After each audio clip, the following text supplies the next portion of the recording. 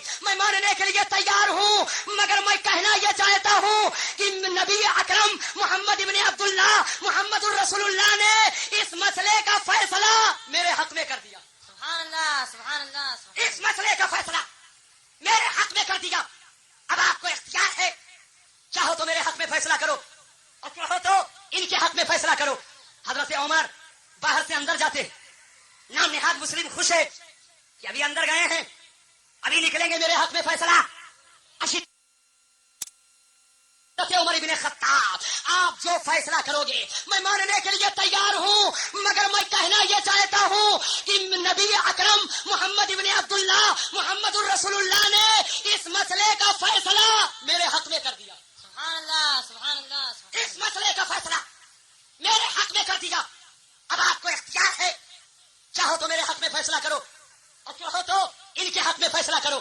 حضرت عمر باہر سے اندر جاتے، نام نہاد مسلم خوش ہے کہ ابھی اندر گئے ہیں، ابھی نکلیں گے میرے حق میں فیصلہ۔ اشداء علی الکفار کی یہ برہنہ شمشیر ہے، اشداء علی الکفار کی کھلی ہوئی تفسیر ہے، کافروں پر بڑے سخت ہیں، ابھی میرے حق میں فیصلہ ہوگا۔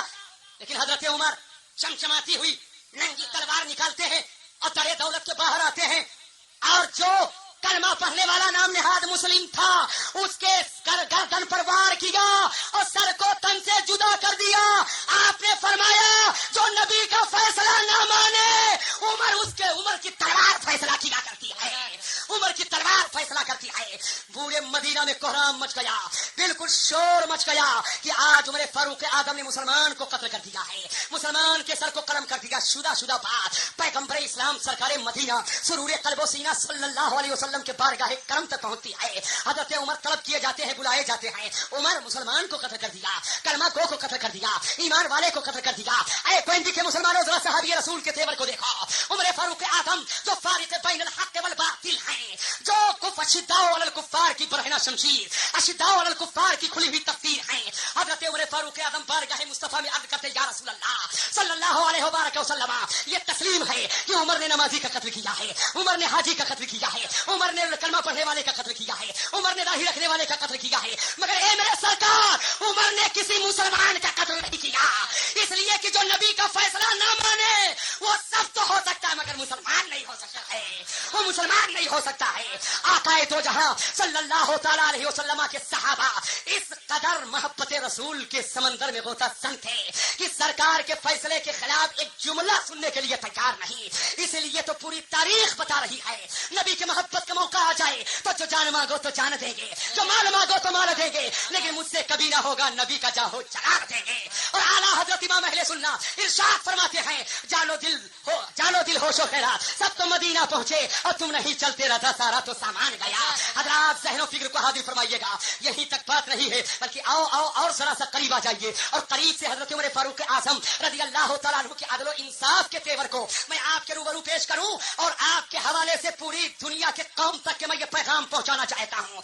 آج عدل و انصاف کے لیے نعرے لگائے جاتے ہیں، آج عدل و انصاف کو آباد تو کہاں ہے انصاف کو آباد تو کہاں ہے، دوسروں کے دل کو دکھی کیا جا رہا ہے، برسوں تک انصاف نہیں مل رہا ہے، لوگوں کو ستایا جا رہا ہے، سالہ سال انصاف نہیں مل رہا ہے۔ میں یہ کہنا چاہوں گا جو سکوں کے بدلے بدل کر کے جو انصاف کا جنازہ نکالے اس کے در سے انصاف نہ ملے گا، اور جس نے اپنے تو اپنے ہے غیروں کے مقابل میں جس نے غیروں کو انصاف دیا ہو اس کے در کرم سے انصاف کی بھیک مل جائے گی، اس کے در دولت سے انصاف کی بھیک مل جائے گی۔ آؤ ذرا سا دیکھو یتنے جلیل القدر صحابی جن کے علم و فضل کا عالم یہ ہے کہ سب کا علم ایک طرح اور عمر فاروق کا علم ایک۔ محبت سے بولو سبحان اللہ سبحان اللہ۔ ممبر شریف کے جلوہ گر ہیں، خطبہ دے رہے ہیں، وعد و نصیحت فرما رہے ہیں، تقریر کر رہے ہیں، مسئلہ مہر کا آ گیا۔ نکاح کے وقت جو عورتوں کا مہر مقرر ہوتا حضرت عمر فاروق اعظم نے ارشاد فرمایا کسی عورت کا مہر 40 اوقیہ سے زیادہ نہ مقرر کیا جائے، اور ایک اوقیہ 40 درہم کا ہوتا ہے۔ حضرت عمر فاروق اعظم نے فرمایا کہ ازواج مطہرات میں سے 40 اوقیہ سے زیادہ کسی کا مہر نہیں ہے، تو کسی عورت کا مہر 40 اوقیہ سے زیادہ نہ کیا جائے گا۔ حضرت عمر فاروق اعظم جو امیر المومنین ہیں کہ جن کے روب و تاب کا عالم یہ تھا کہ شیطان بھی راستہ بدل دیتا تھا، لیکن حضرت عمر فاروق اعظم کا یہ اعلان سننا ہی تھا۔ ایک ضعیفہ عورت تھی، ایک بوڑھی عورت تھی، کھڑی ہو جاتی ہے، یا امیر المومنین، اے امیر المومنین، اے امیر المومنین، آپ نے یہ فرمایا کہ 40 اوقیہ سے زیادہ مہر کسی عورت کا مقرر نہ کیا جائے۔ اے امیر المومنین، مہر تو یہ نجی عورت کا حق ہے۔ بے شک محبت سے بولو، سبحان اللہ سبحان اللہ۔ چاہے وہ 1000 پر راضی ہو، چاہے 2 پر، چاہے لاکھ پر، چاہے 2 لاکھ، چاہے کروڑ، چاہے ارب، چاہے خراب، کوئی زبردستی نہیں۔ اسلام کا قانون ہے، یہ اس کا خود حق ہے جو اللہ نے دیا۔ اے حضرت عمر فاروق اعظم، آخر آپ نے 40 اوقیہ فرمایا کہ کسی عورت کا مہر اس سے زیادہ نہیں، یہ تو عورتوں کا حق ہے جو خدا نے عطا فرمایا۔ جتنے پر چاہے اتنے پر راضی ہوں۔ حضرت عمر فاروق اعظم جیسا صاحب زہد و تقوی، صاحب علم و فضل و کمال، حضرت عمر فرماتے ہیں اور ارشاد فرماتے ہیں امرأۃ اصابت ورجل اخطأ، کہ عورت حق تک پہنچ گئی اور مرد نے غلطی کیا۔ سبحان اللہ۔ نہیں سمجھے آپ؟ یعنی فوراً آپ نے اپنے جملے کو واپس لیا، فرمایا عورت سچ کہتی ہے، یہ اس کا بنیادی حق ہے، اس کو حق دیا جائے۔ عورتیں جتنے پر راضی ہوں اتنا مہر مقرر کیا جائے، سبحان اللہ۔ عورتیں جتنے پر راضی ہوں اتنا مہر مقرر کیا جائے۔ میں آپ سے کہنا چاہوں گا ابھی 10 لوگوں میں عزت، دنیاوی عزت جو عارضی عزت ہے مل جائے، اور کوئی کھڑا ہو کر آنکھ سے آنکھ ملا دے یا گھور کر دیکھ لے تو آپ کی ناک نیچی ہو جائے گی۔ ہیں یہ فٹ پاتھ کا رہنے والا آدمی اور یہ ایک عام انسان اور میرے برابر آ کر بیٹھ گیا، مجھ سے آ کر گفتگو کر لیا، لیکن اسلام کے چیالوں نے تاریخ قائم کر دیا۔ حق حق ہے، جس کی حمایت میں حق ہوگا وہی حق پر رہے گا۔ اس لیے تو فرمایا گیا عارف الرجال بالحق ولا تعرف الحق بالرجال، کہ حق کو شخصیت سے نہ پہچانا بلکہ حق سے شخصیت کو پہچانا۔ حضرات ذہن کو حاضر کرنا، یہیں پر یہ مسئلہ بھی واضح ہو گیا کہ اسلام کے تعلق سے آج نظریہ دیا جاتا ہے کہ اسلام نے عورتوں کے ساتھ سوتیلا برتاؤ کیا ہے، اسلام نے عورتوں کے ساتھ دو نمبر کی پالیسی روا رکھی ہے، لیکن یہ تاریخ بتا رہی ہے کہ اسلام نے عورتوں کے ساتھ 2 نمبر کی پالیسی نہیں رکھی ہے، اسلام نے عورتوں کے ساتھ سوتیلا برتاؤ نہیں کیا ہے۔ جو مردوں کا حق ہے اور اسلام نے مردوں کو دیا ہے، اور جو عورتوں کا حق ہے اسلام نے عورتوں کو دیا ہے. 10 سال تک کے حضرت عمر فاروق اعظم نے 10 سال سے زائد حضرت عمر فاروق اعظم نے کار خلافت کو انجام دیا. آپ کے زمانے میں عدل و انصاف سے یہ دنیا بھر جاتی ہے. عدل و انصاف کا گہوارہ یہ دنیا بن جاتی ہے. چھوٹے چھوٹوں کو بڑے بڑوں سے انصاف دلایا, یتیموں کو انصاف دلایا, فقیروں کو انصاف دلایا, مظلوموں کو انصاف دلایا, بڑوں کو انصاف دلایا, اپنوں کو انصاف دلایا, غیروں کو انصاف دلایا. عدل و انصاف کا ایسا بازار کرم کیا کہ اس وقت سے لے کر رہی تھی دنیا تک کے کسی بھی دنیا کے کسی ملک میں عمر فاروق اعظم کے انصاف کا جواب نہیں مل سکتا ہے, اس کا کوئی جواب نہیں حاصل ہو سکتا ہے. حضرت عمر فاروق اعظم رضی اللہ تعالیٰ عنہ کے تشریف لے جانے کے بعد میں تاریخ خلافت تفویض کی جاتی ہے. حضرت خلیفہ سوم امیر المومنین حضرت عثمان غنی رضی اللہ تعالیٰ عنہ کے کو تخت خلافت پر جلوہ گر ہوتے. کون عثمان غنی ہیں جن کا لقب عثمان ذوالنورین ہے؟ یہ کون عثمان ذوالنورین؟ ذوالنورین دو نور والے. آپ کو ذوالنورین کیوں کہا جاتا ہے؟ ذرا سا سارے انبیاء کرام کی تاریخ کو پڑھو, حضرت آدم سے لے کر میرے سرکار تک کے, اور تمام دنیا کے انسانوں کا جائزہ لو. پوری دنیا میں کوئی ایسا انسان نہیں ہے کہ جس کے نکاح میں کسی نبی کی 2 صاحبزادیاں ہوں, کسی نبی کی 2 لڑکیاں ایک آدمی کے نکاح میں ہوں. اگر پوری تاریخ دنیا میں کوئی نظر آتا ہے تو وہ کوئی اور نہیں ہے, عثمان غنی نظر آتے ہیں, عثمان ذوالنورین نظر آتے ہیں. سرکار ابد قرار کے ایک صاحبزادی کا رشتہ حضرت عثمان غنی سے ہوا, اور جب ان کا وصال ہو گیا تو میرے آقا صلی اللہ علیہ وسلم نے اپنی دوسری صاحبزادی کا نکاح حضرت عثمان غنی سے فرمایا. اسی لیے حضرت عثمان غنی کو ذوالنورین کہا جاتا ہے. 2 نور والے ہیں, اس لیے کہ 2 نور والے خاندان کی 2 نور والی صاحبزادیاں حضرت عثمان کے عقد مبارک اور نکاح مبارک میں ہیں, اس لیے آپ کو ذوالنورین کہا گیا. اسی لیے تو اعلیٰ حضرت امام اہل سنت خاندان رسالت کے تعلق سے فرماتے ہیں, یا رسول اللہ تیری نسل پاک میں ہے بچہ بچہ نور کا, تیری نسل پاک میں ہے بچہ بچہ نور کا, اور تو ہے عین نور تیرا سب گھرانہ نور کا, تو ہے عین نور تیرا سب گھرانہ نور کا. اور کاف گے سوہا دہن یا ابرو آنکھیں عین صاد, ارے کاف ہا یا عین صاد ان کا چہرہ نور کا, کاف ہا یا عین صاد ان کا چہرہ نور کا. حضرت عثمان ذوالنورین حضرت عثمان غنی رضی اللہ تعالیٰ عنہ کا درجہ سبحان اللہ سبحان اللہ. نبی کے بارگاہ کرم میں یہ کون عثمان جن کو جو حیا اور شرم کے پیکر ہیں, جو کامل الحیا ہیں, وہ حضرت عثمان غنی جب میرے سرکار ابد قرار کے بارگاہ کرم میں کبھی تشریف لاتے ہیں, داماد مصطفیٰ ہیں, صحابی رسول, ہونے والے خلیفہ رسول, ہونے والے امیر المومنین, لیکن حضرت عثمان غنی جب میرے سرکار کے بارگاہ کرم میں تشریف لاتے, توجہ سے جملے کو سماعت فرمائیے گا, تاریخ بتاتی ہے تو میرے سرکار اپنے کپڑے شریف کو سمیٹنے لگتے, اور سمیٹ کر اپنے کپڑے مبارک کو درست فرمانے لگتے, اور ارشاد فرماتے, ارے اے صحابہ سنو, ارے یہ عثمان با حیا رہے ہیں, یہ وہ عثمان ہیں کہ جن کو دیکھ کر آسمان میں فرشتے بھی حیا کیا کرتے ہیں, جن کو دیکھ کر آسمان میں فرشتے بھی حیا کیا کرتے ہیں. یہ حضرت عثمان ذوالنورین رضی اللہ تعالیٰ عنہ کا مرتبہ بارگاہ رسالت میں ہے, ان کے فضیلت کا یہ درجہ ہے. آؤ ذرا قریب آؤ. حضرت عثمان غنی رضی اللہ تعالیٰ عنہ کہ جود و سخا اور آپ کی سخاوت بہت مشہور ہے, آپ کے سخاوت کا کوئی جواب نہیں ہے. حضرت عثمان غنی کے مال سے اسلام کو بڑا نفع پہنچا ہے, اسلام کی تبلیغ میں عثمان غنی کا مال کام آیا ہے. آج بہتوں کو اللہ نے نہ جانے کتنی دولت عطا فرما دی ہے, کروڑ پتی بنایا, ارب پتی بنایا, کھرب پتی بنایا, سنگ پتی بنایا, نہ جانے کون کون پتی بنا دیا. لیکن اگر نوافل تو نوافل ہے, زکات جو فرض و واجب ہے اس کا مسئلہ آ جائے تو دائیں بائیں آنا کانی سے کام لیا جا رہا ہے, اور کسی کو دے دیا تو اس پر احسان جتایا جا رہا ہے. فلاں مولانا کو اتنا میں نے دیا, فلاں کو میں نے اتنا دیا, ان سال تو 5 لاکھ بانٹا ہوں حضرت, ان سال تو 10 لاکھ بانٹا ہوں حضرت. انما الاعمال بالنیات, عمل کے ثواب کا دار و مدار نیت پر ہے. اگر اس لیے بانٹے ہو کہ لوگ صحت کہے تو 1 حبہ ثواب نہ ملے گا, اور اگر 1 دانہ دے دو تاکہ خدا راضی ہو جائے تو خدا کرم کر دے, تو دانے کے بدلے میں پہاڑ کے برابر ثواب عطا فرما سکتا ہے, پہاڑ کے پر ثواب عطا فرما سکتا ہے. بخاری کی پہلی حدیث ہے, میرے آقا فرماتے ہیں انما الاعمال بالنیات, عمل کے ثواب کا دار و مدار نیت پر ہے,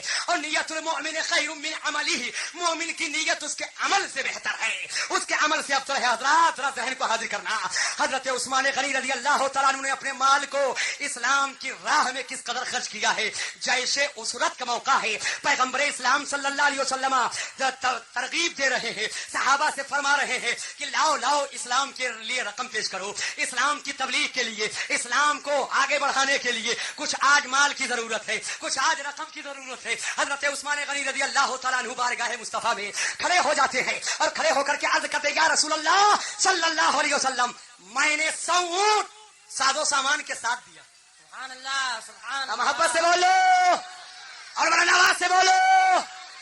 100 اونٹ ساز و سامان کے ساتھ دیا.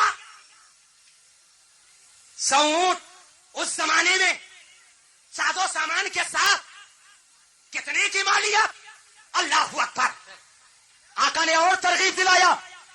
حضرت عثمان غنی کھڑے ہو گئے, عرض کیا ہے میرے آقا, میں نے 200 اونٹ دیا, سبحان اللہ سبحان اللہ. اور خالی اونٹ نہیں, ساز و سامان کے ساتھ دیا. سبحان اللہ. محبت سے سبحان بولو اللہ. اور بلند آواز سے بولو اور محبت سے بولیے. سبحان اللہ. اللہ تعالی ہماری قوم کو عثمان غنی کے مالداری کا صدقہ عطا فرمائے, اور ان کے سخاوت کا بھی میری قوم کو صدقہ عطا. آمین ثم آمین. سرکار نے پھر ترغیب دی. آقا فرماتے ہیں اسلام کی تبلیغ کے لیے اور مال کی ضرورت ہے. حضرت عثمان غنی کھڑے ہوتے ہیں, عرض کرتے ہیں میرے سرکار, عثمان نے 300 اونٹ ساز و سامان کے ساتھ. سبحان اللہ. محبت سے بولو سبحان اللہ. اور بلند آواز سے بولیے. 300 اونٹ ساز و سامان کے ساتھ دیا. واہ واہی حضرت عثمان نہیں چاہتے. کیا کیا, کیا سید صاحب کیا کیا, واہ واہی نہیں چاہتے ہیں. اور جب واہ واہی نہیں چاہا, نبی کا دریائے کرم جوش میں آیا. سبحان اللہ. محبت سے بولو. سرکار کا دریائے کرم جوش میں آیا. آقا فرماتے ہیں آج کے بعد اگر عثمان کوئی نفل کام نہ کرے تب بھی کوئی حاجت نہیں, ان کا یہ کارنامہ ان کے درجے کے لیے بہت کافی ہے, بہت کافی ہے. پتا چلا جو اسلام کے خاطر اپنے مال کو پیش کرے اور دنیا میں واہ واہی نہ چاہے تو خدا اتنا دے دے گا کہ ہمیشہ کے لیے سبحان اللہ سبحان اللہ تبارک و تعالی جل مجدہ الکریم ہمیں آپ کو خلوص عطا فرمائے, خلوص نیت عطا فرمائے. یہ حضرت عثمان غنی رضی اللہ تعالیٰ عنہ کا مرتبہ ہے. یہیں تک بات نہیں دوستو, حضرت عثمان غنی رضی اللہ تعالیٰ عنہ جمع قرآن کے مسئلے کو بھی مکمل فرماتے ہیں. قرآن الگ الگ پتوں پر لکھا ہوا تھا, قرآن کی آیات مبارکہ الگ الگ ٹکڑوں پر لکھی ہوئی تھی. یہ سلسلہ تو حضرت ابوبکر صدیق کے زمانے سے شروع ہو چکا تھا, قرآن کے جمع کرنے کا مسئلہ, لیکن حضرت عثمان غنی نے سعی بلیغ فرمایا اور قرآن پاک کو جمع فرمایا. اسی لیے اس کو مصحف عثمانی بھی کہا جاتا ہے. اللہ تبارک تعالیٰ جل مجدہ الکریم حضرت عثمان غنی رضی اللہ تعالیٰ عنہ کے فیض و برکت و کمالات اور ان کے حسنات و خیرات سے ہم غلبائے اہل سنت کو مالا مال فرمائے. لیکن سننا اسلام میں جو پہلا رکھنا پڑا ہے, ٹائم کی اتنی قلت ہے کہ میں بہت آگے زیادہ بیان نہیں کر سکتا ہوں. آپ اختصار کے ساتھ بندھے جملوں میں میری گفتگو کو سماعت فرمائیں. حضرت عثمان غنی کی شہادت یہ اسلام کا پہلا رکھنا ہے. لیکن کچھ لوگوں کا یہ نظریہ ہے کہ حضرت عثمان غنی کی شہادت میں معاذ اللہ حضرت مولا علی کا ہاتھ تھا. معاذ اللہ رب العالمین, یاد رکھنا مولا علی کا ہاتھ نہ تھا. انہوں نے افسوس فرمایا اور امام حسن و حسین کو ان کے دروازے پر دربان مقرر. پتا چلا یہ صحابہ آپس میں سب شیر و شکر. آج یہ کہا جاتا ہے کچھ اہل بیت کی محبت میں وارفتہ ہیں, صحابی کی توہین. کچھ صحابی کی محبت میں وارفتہ ہیں اہل بیت کی توہین. یاد رکھنا پوری دنیا میں فقط اہل سنت والجماعت ہیں جن کے دونوں ہاتھوں میں لڈو ہے. محبت سے بولو. انشاءاللہ فقیر کل تفصیلی طور پر اس پر بیان کرے گا. فضائل اہل بیت کے ضمن میں ذہن کو حاضر فرمائیے گا. ہم اہل بیت کے بھی وفادار اور صحابہ کے بھی جانثار, اہل بیت کے بھی وفادار اور صحابہ کے جانثار ہیں. کسی صحابی کو خائن اور غاصب نہیں کہہ سکتے, اس لیے کہ نبی کی حدیث ہے الصحابہ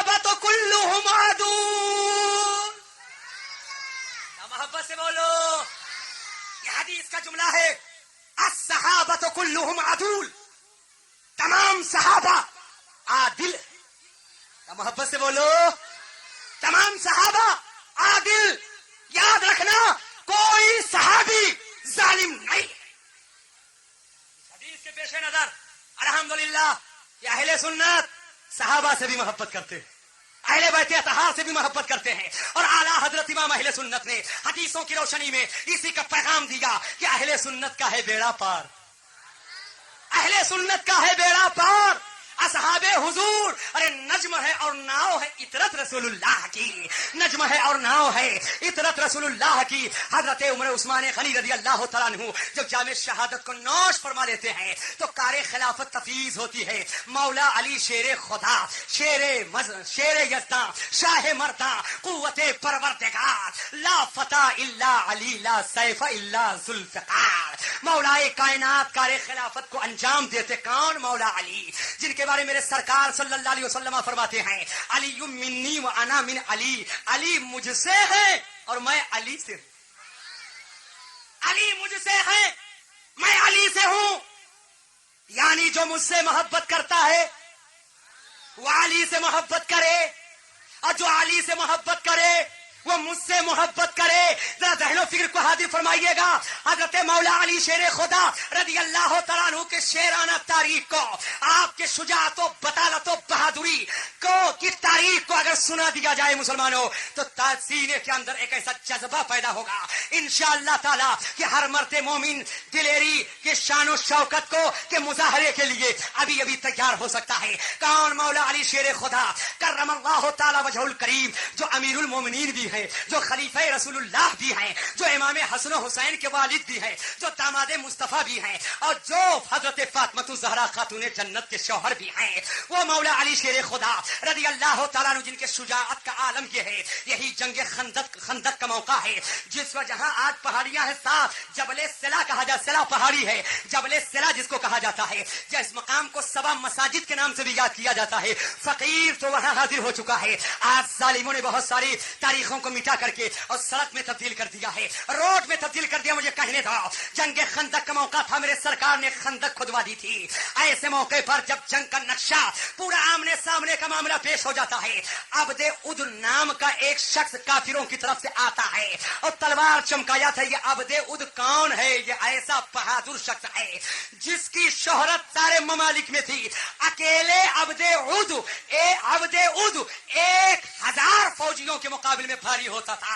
تلوار چمکا کے فضا میں تلوار اٹھا کر کے اس نے کہا تھا کون ہے جو آئے میرے مقابلے میں؟ کون ہے جو اپنی لاش کو تپانا چاہتا ہے؟ کون ہے جو اپنے خون کو بہانا چاہتا ہے؟ حل من مبارزین، ہے کوئی مد مقابل؟ ہے کوئی مد مقابل؟ ہو طاقت تو آؤ خیمے سے نکلو اور میرا مقابلہ کرو.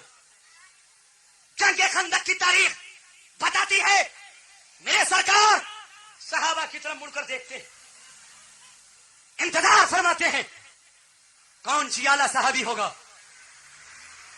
کون اسلام کا بطلے جلیل ہوگا، کون اسلام کا وہ بہادر شہزادہ ہوگا جو آئے اور عبد ود کے سر کو قلم کر دے.